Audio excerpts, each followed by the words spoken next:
Hi everyone, I'm Erika Casupanan and welcome to Happy to See Me, the podcast that puts the spotlight on the overlooked and underestimated. I was an underestimated winner myself, and today I have the pleasure of interviewing the winner of Season 1 of the Traitors Australia, Alex Duggan. But first, I love to start the episode by sharing something I was happy to see. And now I finally get to share something that I'm sure many of you have seen. I'm going to be on the Traitors Canada Season 1. I was shocked myself that I did another reality TV show because let's be real, I didn't think I was going to do one, but here I am. There's not much I can say about the Traitors right now. All I can say is tune in to see how this crazy adventure unfolds.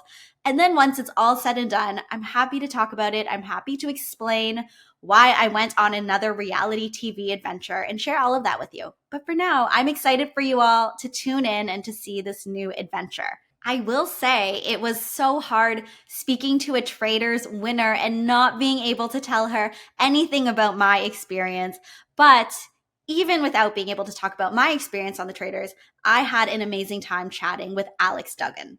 So as I said, the first winner of the Traitors Australia, and she played the game through similarly being underestimated and then coming out at the end as an amazing winner. And she was so fun and so satisfying to watch. Alex and I talk about her life before the game, beauty pageants, whether or not she was a reality TV fan before the Traitors, and what it was like actually playing this crazy, high-stakes, emotional game. Plus, we talk about life after the show, like where she's at with her IVF and fertility journey. And we have a nice laugh about what it's like when people think that they can say whatever they want to you on the internet. I had a blast talking to Alex, and I hope that you enjoy listening. So without further ado, here is Alex Duggan. I hope you enjoy it. Now, I haven't watched the second season of Traitors Australia yet, but I've heard that it's crazy, and I've heard that you're still the only winner. So no spoilers, but congratulations on that. Thank you. Thank you very much. It's still nice to wear a crown, so... How long has it been since you've had the crown? Almost a year, I think. Yeah, a year or 2 years. 2 years. Wow. I don't even know, actually. I feel like it's been, it feels like such a short amount of time, but I know it has been a while. Yeah. Well, at least you get to keep it for longer. Yeah. That's like the nice benefit of something crazy happening the season after you. You still get to hold on to it. So I love that. Totally. And congratulations. Thank you. Do you recall the moment in your life where you thought, reality TV, that's for me, I'm going to do it? Yeah. So I got like a DM from one of the casting agents and they were like, you should try out. And I was like, this is weird. I've never heard of this show before. There's not much information around it because obviously the first thing I did was Google the Traitors and I was like, well, not much is coming up but this weird thing from the Netherlands and I'm not really sure if that's the same concept or not and I don't speak the language so not sure. And then I went and like spoke to my mum about it and my partner. And then I went and spoke to my modeling agency about it and everyone collectively, besides mum was like, don't do it. You'll be you'll be, what is it? You'll be like the villain. They'll make you out to be really bitchy. And I was like, well, if I don't say anything bad, it won't be bad. But everyone else encouraged me to do it. So lucky I listened to everyone else. Was there a UK version or anything that you could watch before you filmed? So you really had no idea truly what this was like. We literally, all of the cast members, we all went in blind. We had no idea.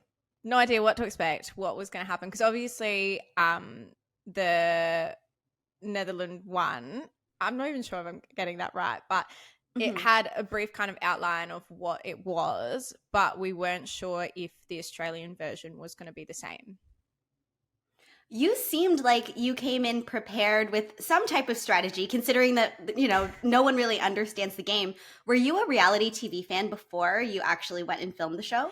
Yeah, but never like the game the game side of reality TV. It was more like, oh, I got around Love Island a bit, but I think everyone kind of gets around that just for the drama, maths and stuff like that. But I never really got into, and I hate to say it, but I never really got into Survivor or any of that fandom just because I'd never thought to watch it before.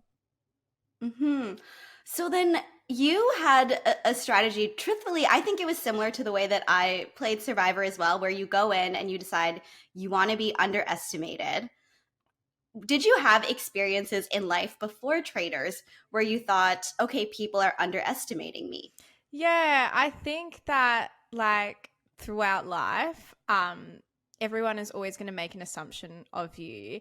And the way that I wanted to play this game was to use those assumptions against, like, to my advantage, basically. So in that sense, it made it easier for me to play the game because I was just being myself and I was just letting people make their assumptions, not correct them, and then just dominate, really. And I love how you have to be aware of how people perceive you and then using that to your advantage. Totally.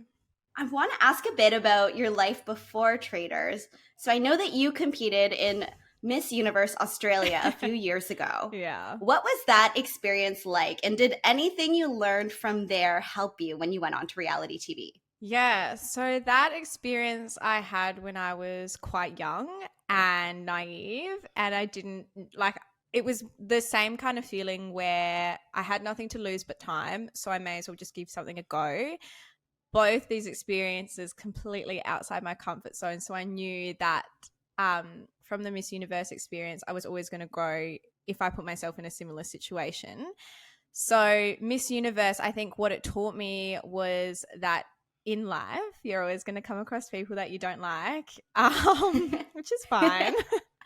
But in order to, I guess, not necessarily win, but win in myself, it's good to just get along. And it taught me really good people skills and how to talk to people who I necessarily didn't share common interests with, but how to, I guess, get along and get them to like me in that sense, you know?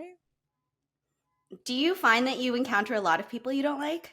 Not really. But okay, good. Yeah. I think that's a good reflection on you. Yeah. I think that generally I surround myself with people like we all do in human nature, that share similar interests, that share similar thoughts and feelings and values and stuff like that. It's only when I'm battling these little online keyboard warriors that I run into people who I don't necessarily really like. So I want to ask about that. Is that something that you first got exposed to on Traitors? Or when you were doing Miss Universe Australia, did you start to get a bit of experience with people who were kind of haters online?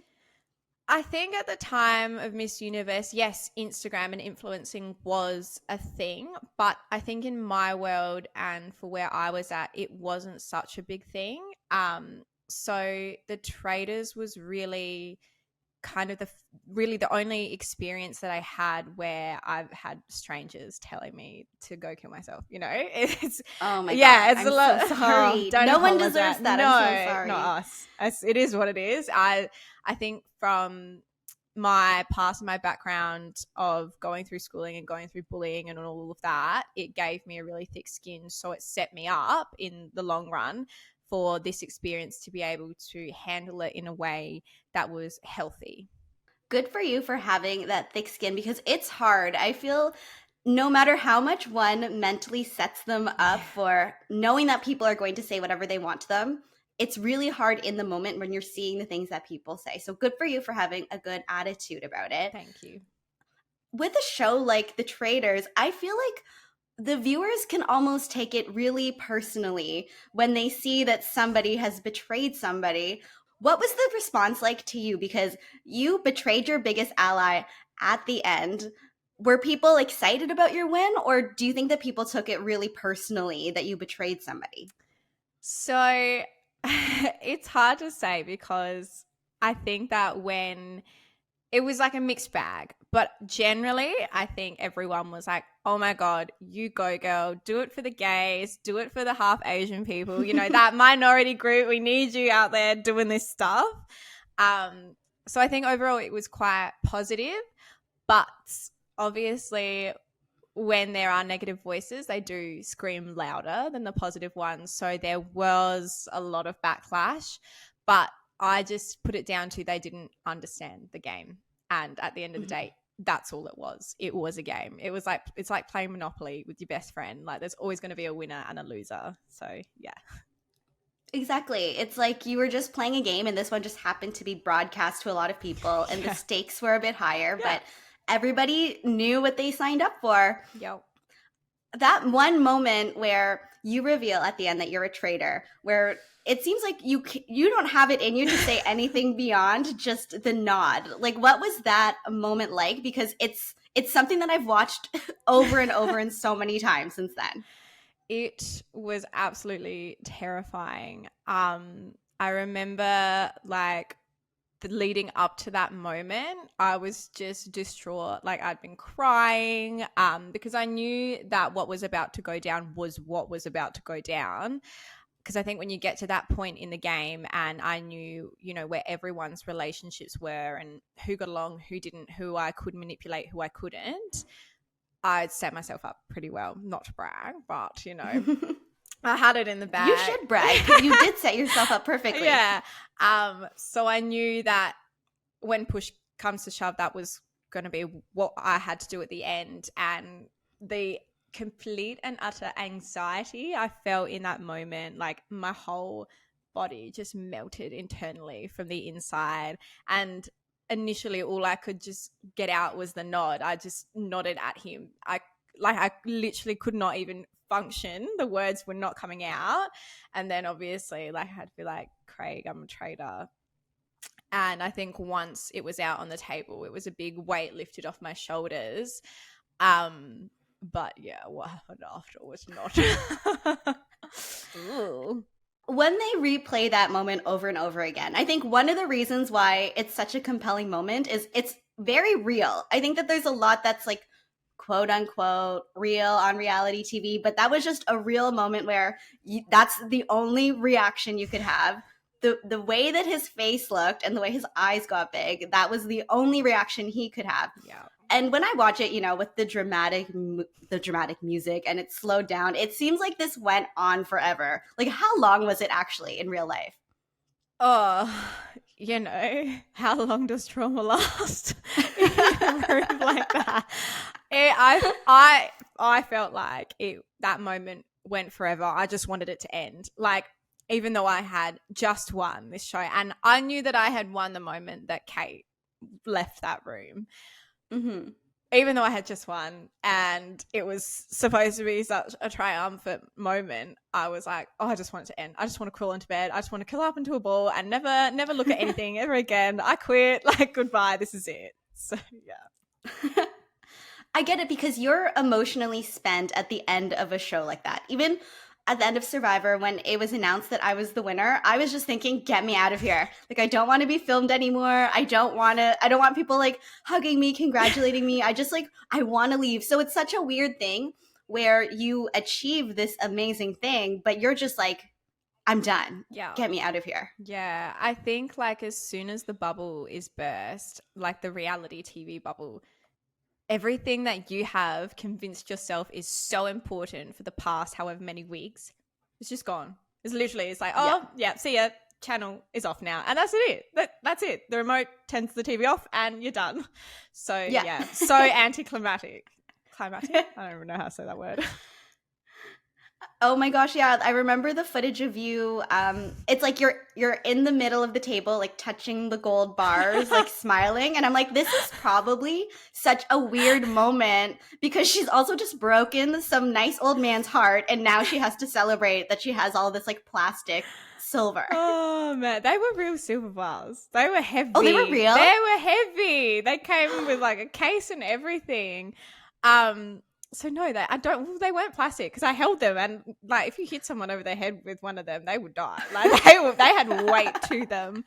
But not that you tried. No, never. But like it's in challenges when you were carrying them, you wouldn't want to have like a bag on your back full of them, that's for sure. The Australian show is such a big budget. If they have real silver, I just assumed that they were like spray painted plastic to look like silver. I mean, I could be wrong. They could just be like a hunk of metal, but they're silvery, they're heavy. So I was like, oh, okay. Did you get to take one home? No. Oh, okay. They were saving it for the next season when there was going to be no winner, it turns out. Yeah, they were saving it for the next season. But that means there is a season 3, which will be really cool. Ooh, I can't wait. And you get to hold on to the crown until then. So you have like an extra long reign. My legacy lives on.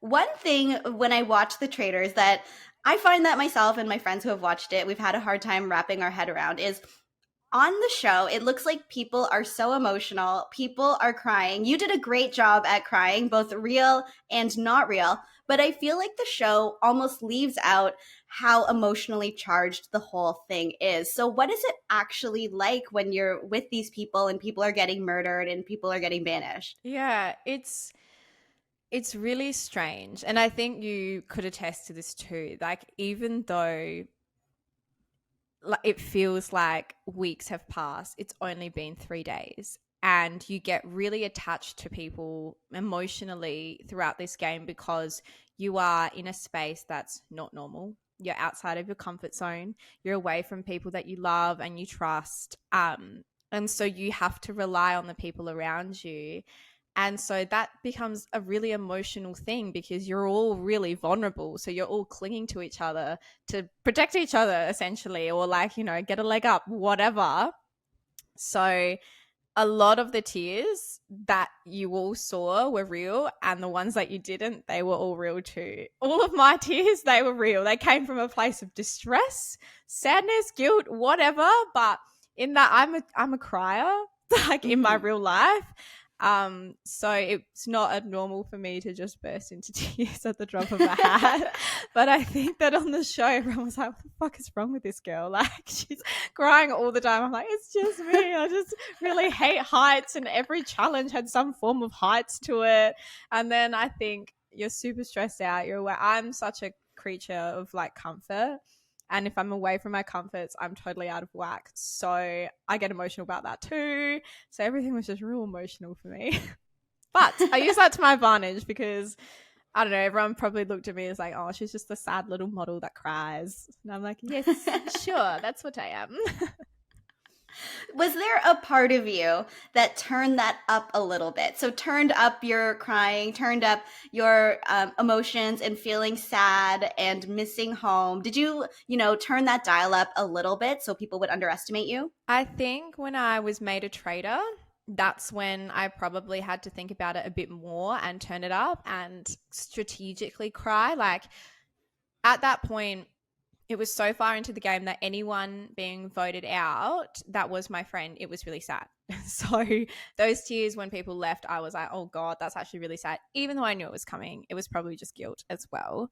But I do think that like in those final moments where, I have my one-on-one with Kate and I have my one-on-one with Craig and the tears come out, that definitely was more of like a cry now or forever hold your peace type of moment. But it was also really stressful too. So yeah, I'm just a real big crier. Yeah. I mean, it worked to your advantage. And then when you were able to turn on the tears after you became the traitor, I think that the show hadn't established that you were a big crier before then. So then as a viewer, I'm like, wow, she's amazing. She can just cry on cue. Fantastic. Is she an actress? Yeah, look, I think like a lot of the view from everyone else was that I could just turn the tears on.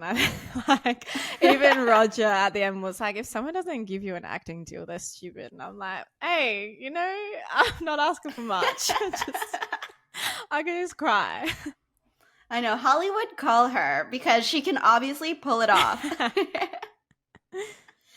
Did you have a high capacity to lie or be persuasive or anything before you got on the show? Do you know what's so funny is everyone in my life that knows me knows when I'm lying. So, and I'm a really bad liar to people that know me because they know my facial expressions. They know the faces that I make when I'm just like erring from the truth. So I think that, no, I'm not a good liar in my real life. And I don't like lying. I don't like getting in trouble. And so a show like this was a really good, I guess, release for me from real life where, you know, you can break the rules. It doesn't really matter. You can do things that you wouldn't normally do because it's just a game. So then the people at home who could tell that you're lying anytime you're lying, when they watched you on the show, were they like, oh, wow, there's another side to her. She actually can pull this off. Well, the thing was, I wasn't like lying until I got made a traitor. So as soon as that happened, and I think the juxtaposition between what they saw, how they saw me interact with other faithfuls and traitors, and then cutting to like my interviews, they were like, okay, yeah, all right, that makes sense. Yeah, okay. Because I think in real life, like, I'm the type of person where I just say it how it is, you know. I'll just give you the truth because I can't lie. I really cannot lie. You'll see it on my face. I'll be like, oh, yeah, I guess those jeans look great on you. Before we started recording, Alex and I were talking about how we both worked, well, you still work in marketing. You work at a social media marketing communications agency. I had worked in that world before I was on Survivor. And I feel like in that world, even though people believe that folks like that lie, it's actually very illegal to lie in that industry. So you become really good at telling the truth in a very strategic way. Yeah. So similar to you, I feel like I can relate that you don't show up ready to lie because that's just not a skill that you've built. And actually, like, who really builds that skill before going on a show like this? Oh, yeah. Like, I feel like working in social media, you just get really, really good at gently telling the truth. And yes. telling it in a way that people are going to want to hear it, whether it plays to their ego, whether it plays to their emotions. You're always truth telling because that's how you genuinely connect with people over social media, is just through genuine connection and genuine truth telling. I love that you said that because, yeah, it's not just about saying something and then people listen and that's how you persuade someone, but you have to really identify with their ego or identify with their want and make them believe that what you want is what they want too. So it makes so much sense to me that you ended up thriving in this game. Thank you. Yeah, it's actually really funny though. One of my partner's brother-in-law, he suggested that I start reading How to Win Friends and Influence People, that book. Mm-hmm. And I was reading that all throughout my time in the Traitors, and I must say, I think it helped. Wow. Okay, so what was the biggest thing that you got from that book? It's just like, if you want people to do stuff for you or you want to influence people, it's kind of the philosophy I've always had in life, is like, be a leader, but lead from behind, you know, always offer people more than always offer people what they want first, and then you get what you want in the end. And I think that book is just like, it's kind of heavily about just get along with people, like ask people questions. Let's play to their egos. That's what they want. Everyone is a little bit vacuous in that sense, that like, as long as something's in it for them, they couldn't care what they give you, you know? Oh, yeah. I read that book long ago, and I remember thinking, oh, isn't this just common sense? Like, be nice to people, and then if you want something, make sure that they get something too. Right, but yeah. I will say it is a helpful book, having it laid out as rules like that. Yeah, definitely. And I think that reading it throughout my time on the Traitors helped a lot, because it just reminded you what, like, at the end of the day, when you're in such a strange situation, what the fundamentals of like human behavior is really. Mm-hmm. And it's so nice that on that show, it sounds like you guys get some time alone where you're not filming. So you can at least decompress. You can take off your traitor's mask for a little bit. Yeah, definitely. I mean, I don't know what it's like on Survivor. I assume you're just in the middle of a jungle. Yeah. But we were staying in this beautiful old hotel and, you know, surrounded by nature. So it was nice. And I thrive in my alone time. So I know a few other people, they hate alone time. So they did not like it at all. But that's when I decompress. That's when I thrive. I would just meditate, whatever I needed to do to just calm down. Oh, yeah, you definitely need it. I read that you said going into the show, you didn't think that you were going to win. So now when you look back at that person who went in thinking she was going to go out first or second, what do you think about that? I still believe it. Honestly, going into the show, because I'd been in a similar, not really similar, but kind of the same concept throughout Miss Universe, where go in, do your best, don't expect anything of the experience other than, you know, this will just teach you things that you haven't learned before because it's outside your comfort zone. I think that me not having any expectations and just kind of going with the flow, thinking like, I'll probably get out on like week 2. That's fine. Like, that's all fine. Like, time well spent. I think that no pressure kind of stance on myself really helped me flourish in the game. Because I think that if I went in being like, I need this money, I'm going to dominate, then that's when you make decisions under pressure, which aren't your best decisions ever in any sense. And now do you look back on the person who thought that she was going to get out first? And are you like, oh, she's actually capable of a lot more. She can pull it off. Yeah, I think I definitely surprised myself. And I look back at that girl and I go, oh my God, if only you knew, if only that little tiny mind of yours knew. I wish you had more belief and faith in yourself, but here we are. Well, I really believe that your run-on show inspired so many people. As you said before, you were representing the queer community. You were representing the Asian community. Was that something that you were aware of when you were going on TV and doing the show? Yeah, definitely. I think that once I was on the show and there were a few other people in the queer community, I got really excited because I was like, oh my God, yes, like go the gays. What the fuck? This is great. But I did recognize that even just for myself going on the show, that's showing to like little me, little tiny Alex that, hey, you are great and you deserve to be seen. You deserve to be heard. You deserve to be looked at, whatever. You're worthy, you're important. So if that, you know, helped anyone or just one person, then I'd be doing my job. Oh yeah, I thought it was fantastic. And what I loved is it was just weaved into who you were as a person. I feel like, you know, back in the day, it was easy for there to be the gay person on reality TV or the one Asian on reality TV. But then you're just, you know, this multi-dimensional person who happens to be gay, happens to be Asian, happens to cry on cue, and then happens to win. Yeah.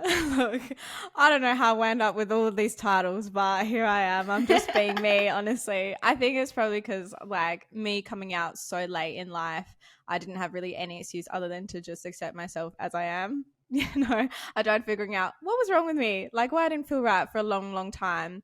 And then obviously I worked out I was gay and I was like, oh, that's probably why you're just a little bit weird, but that's fine. So, yeah. Can I ask, when did you come out in life? I came out at 23, I think. It was around 23 years old. 23 or 22. I've been in my now current relationship for 4 years. So 4 years ago, that's when I came out. So yeah, I worked it out pretty late. I was pretty slow to that one. Apparently everyone else around me was like, yeah, you're a bit gay. And I was like, well, why didn't you tell me? Hello. Like, that would have been nice. Yeah, you could have saved me a few years. Yeah, like, and some trauma. That would have been good. But yeah, it's been a long journey, but you know, I wouldn't have it any other way. So had you already gone through the Miss Universe experience and started working as a model and then you came out? Yeah, so I went through Miss Universe and started working as a model and all of that jazz before I came out. And then funnily enough, when I came out, some of the other girls in Miss Universe came out too. And I was like, oh, guys, what are we doing? Oh my gosh, trendsetter. Yeah. Or rather, at least showing people like, hey, you can be your authentic self. Yeah, definitely. And then I think like after my year, it was Maria Thattil's year, and she's just like an icon. Like we stand. So it was good. Oh, amazing. I know we love the representation within the beauty pageant industry because I feel like that's not something that you would generally associate with the LGBT community, but now it's moving forward. Yeah, exactly. So, what was the response like from people who saw that you were so open about being queer and about being in a relationship on the show? Yeah, it was really positive overall. I think because people just genuinely love. I love love. So I think being able to share my life without shame and without having guilt is really, really nice. Not that there should ever be any shame or guilt when you share the person you love, but I think that coming from a place where I've been very quite prim proper my entire life, and then I also just happened to be gay, people were like, oh, that's not a stereotype that we're used to for like lesbians and queer people, you know? So I think that when people worked it out, they were like, oh, that's really nice. And obviously our love's genuine, so people celebrate that. And it's just like really wholesome. I love it. It's great. I love when people comment on my couple photos. I'm like, yeah, we're great. The one wholesome part of the Traitors. It's like, yeah, I lied to everyone. I stabbed my biggest ally in the back, but my love is real, folks. When they put up like the couple photos and everything, I just get so distracted. I'm like, oh, guys. And then it's back to like me lying and deceiving. And I'm like, oh, that was a nice moment. Yeah, it shows that you have duality. It shows that, there's so much to you. You can be awesome and you can backstab someone, which is also awesome within the context of the game, okay? Exactly. I'm not shaming anyone for it. Exactly. So was there anything that happened on the show that you wish the audience saw? I honestly, I feel like any show, a lot of the conversations that you have are always like edited out because something more important is going on that day. And so I think a lot of your decision making, the reasons behind it, is never shown to its fullest extent. So no one actually knows how clever you are. No one actually knows how stupid you are being. No one actually knows any of that. And I think it would be really cool if you could see it all laid out, because then decisions and choices and things said would make a lot more sense. But that's fine. That's just the magic of TV. Yeah, it's such a weird thing because you go out there, you're there for however many days, there's hours and hours of footage and conversations, and there are so many things where you think, if they just showed that one moment and then they understand how this decision came to be or how you were able to persuade somebody to do something, then the whole story would make more sense. But it's such a weird thing when you watch it back after, because you're like, oh, it's really only 1% of what I experienced out there, and I just have to accept that. Yeah. And, you have to accept that that's the reality, and that's what everyone is going to believe your decision's based off of. And you're like, you know what? It is what it is, because at the end of the day, I signed up for it. That's what I get, I also think that leaves you open to people wanting to ask so many questions about you and your life.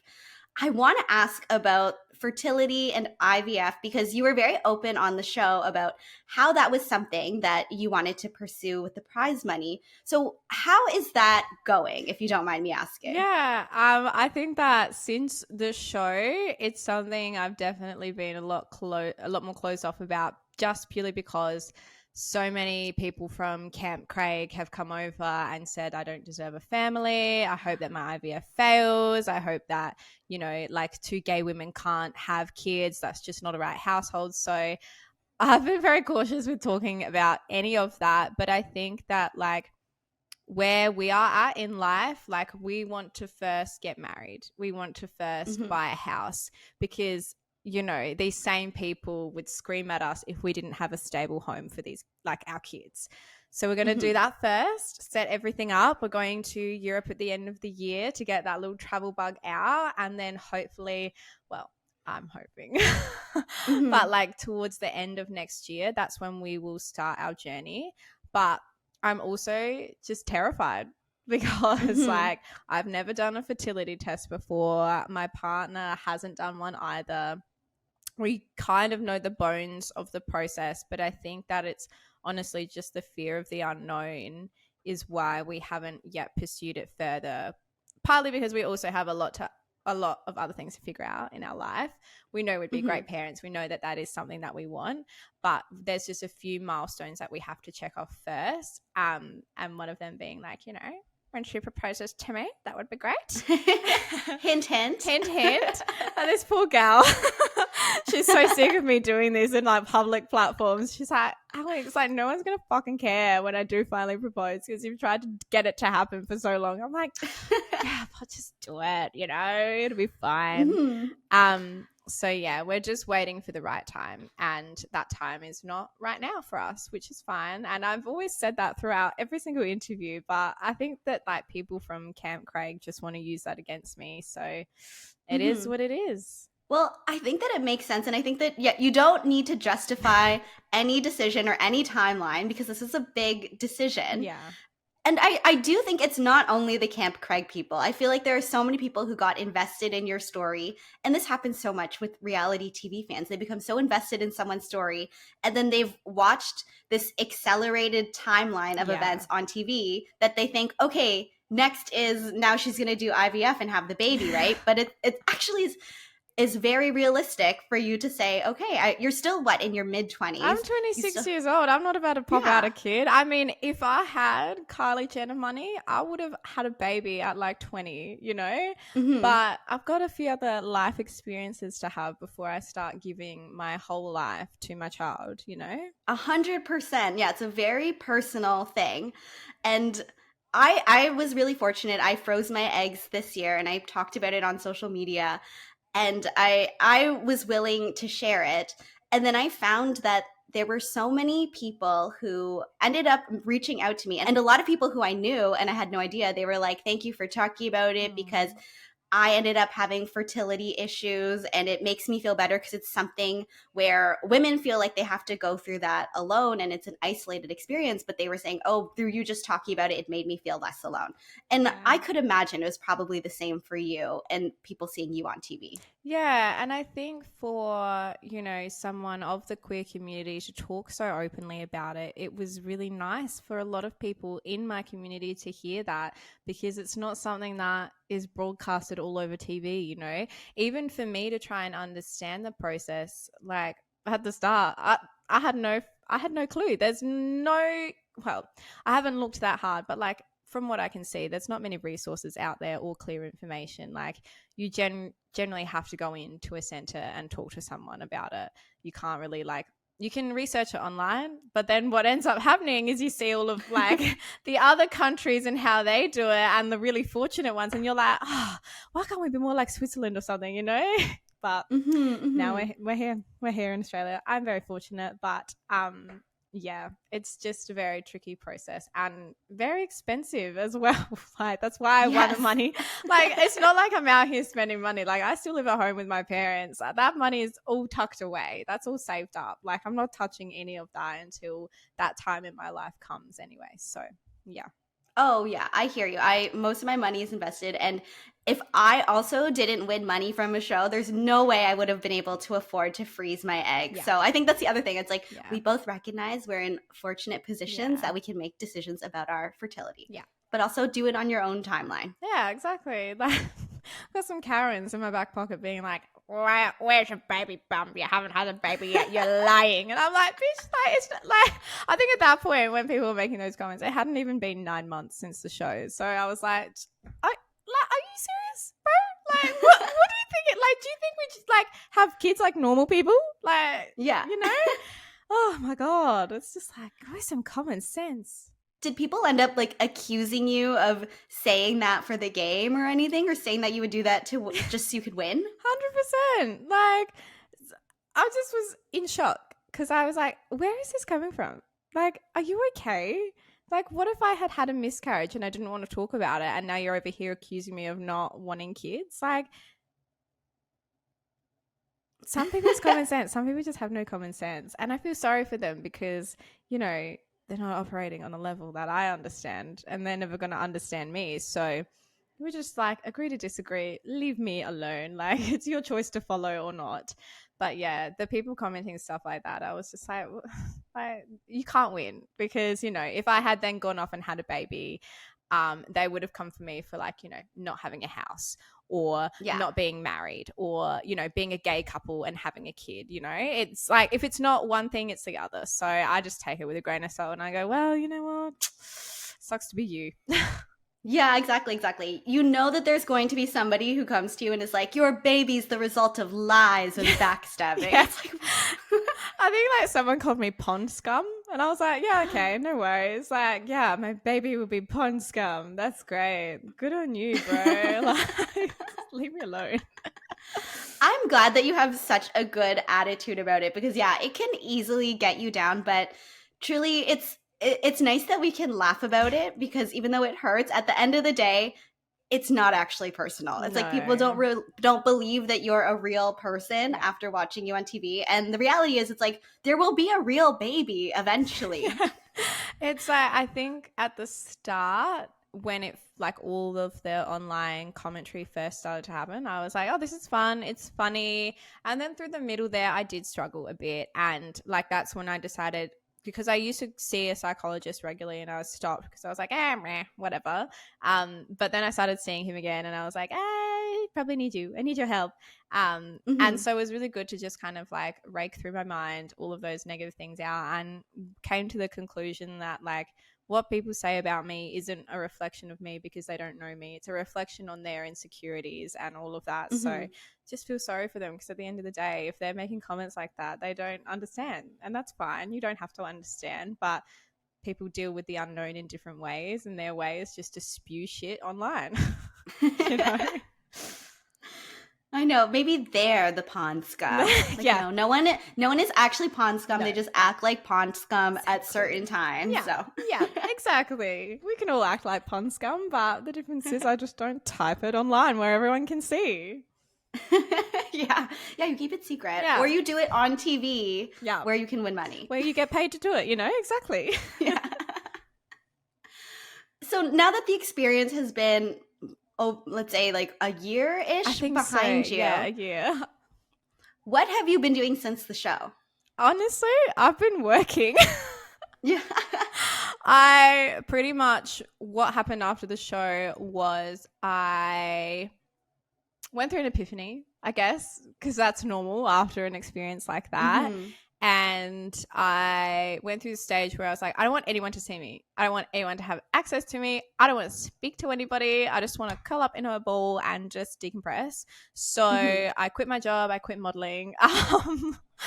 And I just chilled. I chilled out for a second. And that was that before or after the show had aired? I can't remember. I was after the show had aired. And how long was it between filming the show and the show airing? My God, it was the longest time. I think we filmed in like June, July, and then it didn't air until November. So I worked my ass off to keep that secret that I had won from my entire family for so long. And then I had to wait until like November. And then the last episode, it was crazy. Like I think I've got a video on my Instagram because I had watch parties every time it was on a Sunday, and mum would do a Sunday roast and everything because before COVID she'd always have like all of our family friends over for a Sunday roast every Sunday. It was just like a thing. And then obviously COVID happened, it stopped, and then it started happening again to watch the Traitors. And then the final episode happened and I was like, I don't think I can hold on anymore. And I was just waiting for that final scene to happen. And once they all worked out after Kay was voted out that one, it was just a massive like weight off my shoulders. Was your family pissed that you kept the secret? Yes and no. I think like when it initially all happened, they were like, oh my God, and they lost their minds. And then like maybe a couple of days later, they're like, you lied to us for so long. I was like, oh, well, I couldn't tell you. Like, it's against the rules. I can't tell you this shit until it happens on TV. It's not real until it happens. So they were very excited for me. But yeah, after they were like, you lied to us. Like, when you came home. You lied, because I had to like pass it off. I had to tell them something that was close to the truth so that I would believe it too. I was like, yeah, I came third. Got so close. That's why I was there for so long. But yeah. You know what? My parents had a similar experience because I also didn't tell them that I had won Survivor. So then after I won, first we had a party and they're excited. And then they were like, you know this whole time and you didn't say anything? And then after, my family was like, you know what? Thank you for not saying anything because it was fun to go on the journey and have the suspense. Yeah, that would have been a good moment. Once the penny drops, did you see it in their faces when the penny dropped? And you're like, oh no, here it comes. Yeah. Did they freak out when they watched you get recruited to be a traitor? Yeah, I think they were like, yeah, go girl, go. Go Alex. I'm like, guys, settle. But also I was like, yeah. I was like, this is where it all begins. Because I think up until that point, like I hadn't had much airtime because I didn't really do much. Like all I did was just get along with people and do my part in the challenges. And then obviously when I got recruited, that's when things started to get very serious. So yeah. What I love about your recruitment is they picked you because they were like, yeah, she's someone who we could work with. We can still be in control. She gets along with everyone. Great, easy. And then you ended up taking all of the traitors out and then taking the win. So nobody should underestimate anybody. That is your lesson. Yeah. It was very funny. It was funny watching that back because like I remember thinking, they've recruited me, these two. And now they're sitting there bragging about getting the other two traitors out. And I think I even said to them, I was like, oh, please don't do that to me. But I knew. Like, I knew. Everyone knew. It was just common sense. You could predict the next step. So when I then finally got them both out, I was like, yes. Revenge for my faithfuls. Oh, I loved watching it. I loved watching you win. Do you think you would do another show? Yeah, maybe something not so psychological. Just because it takes a lot out of you. It's taken me a while to recover, just to kind of get back to my normal self, whatever that is. Don't think I'm there yet, but I think it's like a new normal for me now. Maybe, I don't know, something like The Block. That's really boring, but like I think that'd be fun. What is that? It's where you and your partner or like a couple goes on and you like renovate a house. And I just think the banter between my partner and I would be really funny because like we're not the stereotypical, like she looks very masked, but she's way more girly than me. And I'm probably the one that'll be like ripping down all the paper wall and everything. And she'll be the one like picking out the designs. I think that'd be really funny. But yeah, I think I'd love to see that. Yeah, I think it'd be something chill like that. I don't think I could do high intensity again, to be honest. Yeah. That's the thing. These experiences, these pressure cooker experiences are awesome. But then I feel like a sane person only has the capacity to do it so many times. I reckon I got like 20 more grays from that show, and I don't need any more grays. I started getting grays at like 16. Like, I might not age in my face, but my hair will literally tell you my age, you know? Yeah, no, it's the same happened to me. The first time I went to get my hair done after I had filmed Survivor, but before the show started airing, my hairdresser was like, doing my hair, and I'm like, yeah, I have more grays than usual. And he's like, you know what? It's okay, sweetie. The pandemic has been hard. And then I'm like, oh, he doesn't know what has actually been happening. If only you knew. And I know you mentioned earlier you're still, getting closer to being your normal self again. And if I could give you advice, you don't really go back to your normal self because you're changed. You went through this crazy experience. You proved to yourself that you can do it. And then you won, which is an incredible achievement. So you're actually a different elevated version of you. So I think that, yeah, you don't go searching for like the quote unquote normal you, because the normal is new and you're just like bigger and better than before, even if sometimes it might not feel like it. Yeah, I probably needed that advice like 6 months ago, I reckon. Where were you 6 months ago, huh? When I needed to hear that. Where was I? Oh my gosh, probably processing my own grief from my own show. Let's be real. Probably. I'm glad you got there quicker than I did, because I was still sitting there figuring out like, why can't I go back to that other Alex? But growth. What was like the thing that you think was missing from being the quote unquote like normal before Alex? I think like the Alex before really cared about a lot of things, and now this Alex, she just does not care about things that don't concern her. None of my business, you know? Whereas the other Alex cared a lot. Probably had a little bit more heart, but you know, I think the Alex now, when she sets her mind on something, she can get there. She'll get her goals. She'll achieve them. Anything is possible with this Alex. It's scary. This Alex is really scary because it's almost a bit unstoppable, and I'm like, oh, yeah. I gotta be careful what I set my mind to here. But this Alex is alright. She gets stuff done, you know. That's the thing. I think that that's like an amazing Alex who has the confidence to get stuff done. And I think that, I don't know if you feel like you're lacking the heart right now, but the heart is still there and the heart is going to come back. I think that what people don't realize is after doing something like this, the show is like psychologically wild. And then you're getting people calling you pond scum, saying that you don't deserve children. Yeah.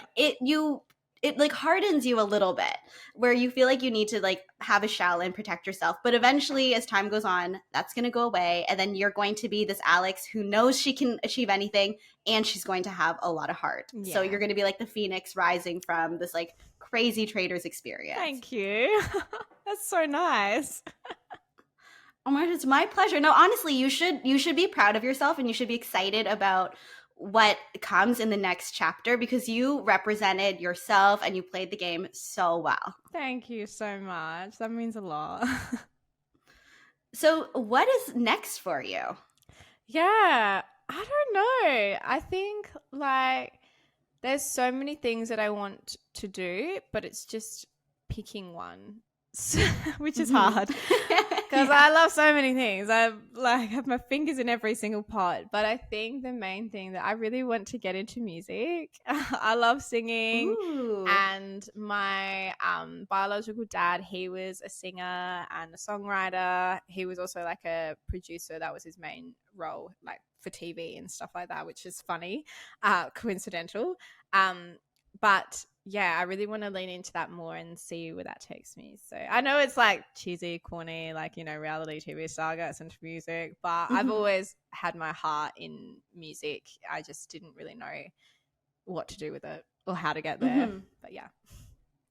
Oh, it's not cheesy and corny. I think that's amazing because it's a passion. Yeah. And then now that you've already proven that you can win the Traitors and you're going to have this extra long reign, so that's especially impossible. Why can't you go off and have a music career? Yeah, exactly.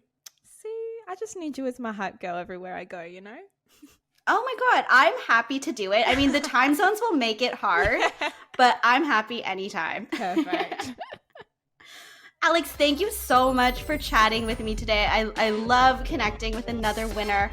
If people want to follow you, where can they reach you? Yeah, they can reach me on Instagram at alexandra.duggan or TikTok with the same handle. I was lucky with that one. There you go. All right, we'll watch and see. And will there be a baby? Who knows? But it's none of our business.